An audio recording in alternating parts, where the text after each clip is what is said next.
He wasn't supposed to crash. Not in a Red Bull. Not on a controlled lap. And especially not in this car. Isack Hadjar, now officially a Red Bull racing driver, was given a golden opportunity today. A full test run in the RB22. A rare seat, on a critical day, with the eyes of the entire paddock quietly watching. But what happened at turn 10 wasn't just a mistake. It was a breakdown, of grip, of confidence, and of the very plan Red Bull had laid out for the day. Because that car, the RB22, isn't just a hand-me-down from a past season. It's a benchmark mule. It carries 2026 systems, cooling prototypes, and early-stage rear suspension components. That crash didn't just dent carbon. It shattered a day's worth of critical data. And Laurent Mekies, standing just meters away from the moment it all went wrong, didn't hide his frustration. He didn't wait for Hadjar to return. He didn't speak to the media. He just walked.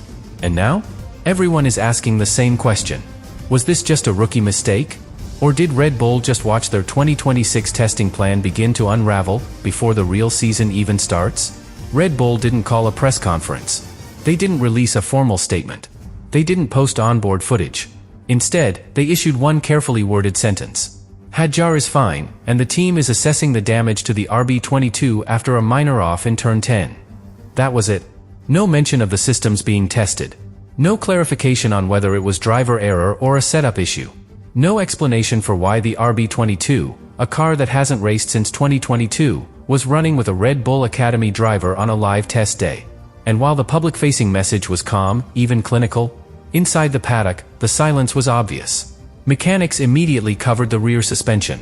The car was craned back under tarps. And once it entered the garage, it didn't come back out. That's unusual. Because normally, if a driver spins or makes contact during testing, the car is repaired, and the day continues. But in this case, Red Bull stopped running altogether. Even though the damage appeared minor, no visible floor tear, no wing detachment, no fire. Which raised a different question. What, exactly, was on that car? Insiders have suggested that the RB22 was carrying 2026 spec electronics, including battery systems and early rear-end aero development. If that's true, and if those systems were damaged in the crash, it would explain Red Bull's urgency in shutting down the session. But they didn't say that. They didn't confirm anything. They simply packed up and left the rest of the test day to others. And in doing so, they may have told us more than they intended. From the outside, the crash looked harmless. Hadjar turned into turn 10, clipped the apex, began to accelerate, and then the rear stepped out violently. No tire lockup. No overcorrection. Just a snap. Fast, aggressive, and unrecoverable. But that kind of snap doesn't just happen by chance, not in these cars. And definitely not in a test environment with conservative settings, cold fuel loads, and minimal aero trim. Telemetry from Red Bull, though not officially released, reportedly shows a clean throttle trace. No throttle spike. No sudden lift. No panic inputs.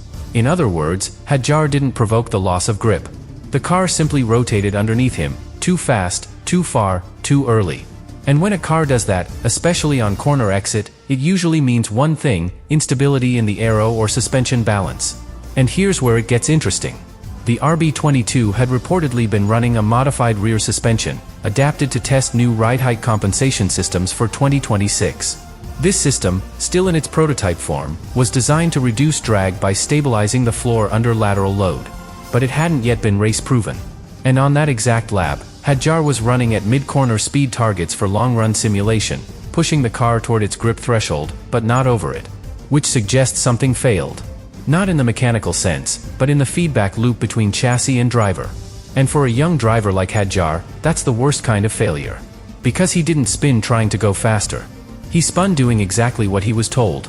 And if the car gave him false feedback, if the balance shifted without warning, then the mistake isn't his alone. It belongs to the system around him.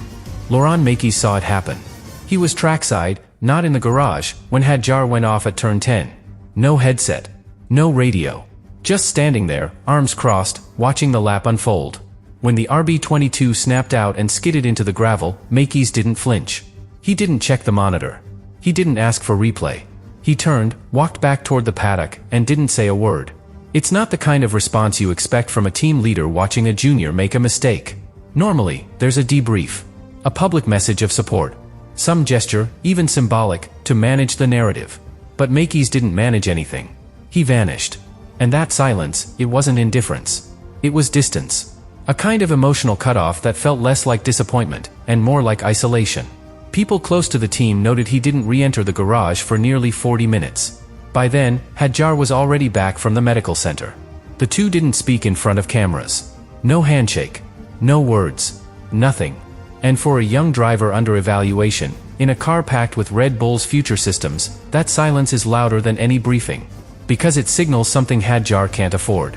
That inside Red Bull, the narrative has already shifted. Not toward recovery, but toward blame.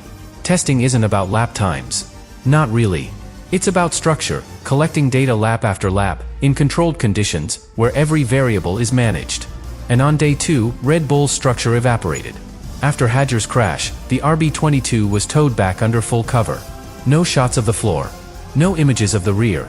The garage doors remained shut, and when they reopened, the car wasn't rebuilt.